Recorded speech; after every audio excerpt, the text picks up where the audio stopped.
Hi friends, ఎలా ఉన్నారు అందరూ? ఇప్పుడే డిఎస్సి గురించి అన్నీ 3వ విడత 2వ విడత అని పూర్తయింది. ఇంత లోపలే మనకి కొత్త టెట్ గురించి కూడా ఎన్నో రూమర్లు వస్తున్నాయి. కాబట్టి అది రూమర్లు కాదు, అది నిజమే. కాబట్టి ఆ టెట్లో మనము మంచి మార్కులు స్కోర్ చేసుకుంటే ఆ మార్కులు మనకు డిఎస్సికి ఎంతో సహాయం చేస్తాయి. కాబట్టి ఈ టెట్ మార్కు అనేది చాలా ముఖ్యమైనది. మనకి ప్రతి ఒక్క మార్కు, మనకి టెట్లో ఉండే మార్కులు ప్రతి ఒక్కటి డిఎస్సికి ఎంత హెల్ప్ఫుల్ అవుతుందో పాయింట్స్లో చూస్తేనే మీకు అర్థమవుతుంది. అలాంటి టెట్ని మనం నెగ్లెక్ట్ చేయకుండా మనకి టెట్ మీద ప్రతి మార్కు ఇంపార్టెంట్ అని మనం ఆలోచించి ప్రతిదీ చదివినామంటే తప్పకుండా మనం అనుకున్న స్కోర్ చేయగలము. ప్రతి టెట్లోనే మనం గనక 120 దాటుకున్నామంటే మనకి డిఎస్సిలో జాబ్ను కన్ఫర్మ్ చేసినట్లే. కాబట్టి ఇంకా ఆలస్యం చేయకుండా మనకి హిందీలో ముఖ్యంగా చూసినామంటే హిందీ సాహిత్య కింద ముఖ్యమైన విషయం వచ్చి హిందీ భాష కా ఉద్భవ్.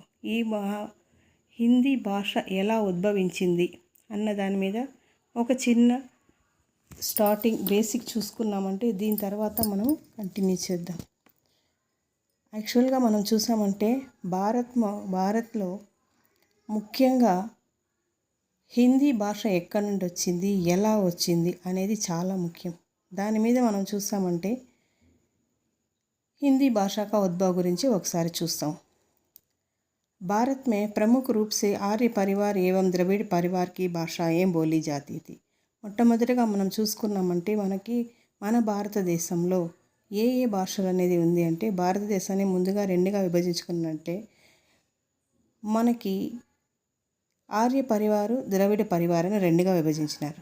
దాంట్లో ఉత్తర భారత్లో మనకి ఆర్య పరివార్ అని, దక్షిణ భారత్లో ఉండేది ద్రవిడ పరివార్ అని చెప్తారు. ఉత్తర భారత్లో చూసినామంటే ఆర్య పరివార్ భాషాओं में సంస్కృత సబ్సే ప్రాచీన హై.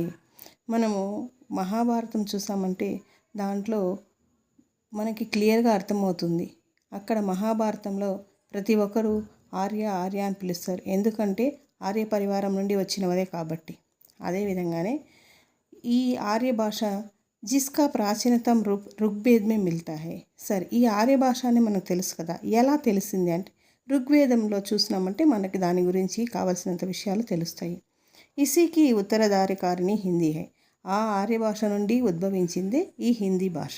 ఇప్పుడు ముఖ్యంగా చూసినామంటే భారతీయ ఆర్య భాషాओं के काल के मोटे तौर पर 3 कालखंडों में विभाजित किया गया है. ముఖ్యంగా ఈ భారత ఆర్య భాషను చూసామంటే 3గా విభజించారు. దాంట్లో మొట్టమొదటిది ప్రాచీన భారతీయ ఆర్య భాషా కాల్, మధ్య భారతీయ ఆర్య భాషా కాల్, ఆధునిక భారతీయ ఆర్య భాషా కాల్.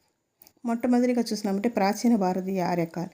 ఇది 1500 ఈసా పూర్వ సే 500 ఈసా పూర్వ తక్కనిచ్చాడు. ఇక్కడ మీరు బాగా గమనించాల్సిన విషయం ఏమి అంటే ఈసా పూర్వ్,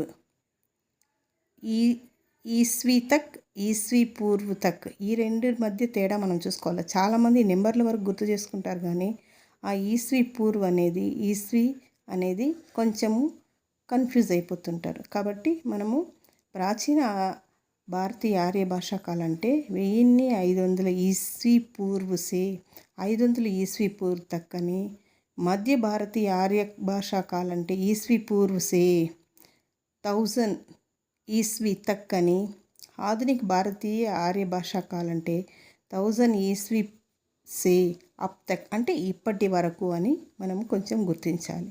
ఓకే ఫ్రెండ్స్, మీకు కనుక నా యొక్క వీడియో నచ్చిందైతే ఒక చిన్న లైక్ చేశారంటే నేను మిగిలిన వీడియోలు కూడా కంటిన్యూ చేస్తాను. Thank you.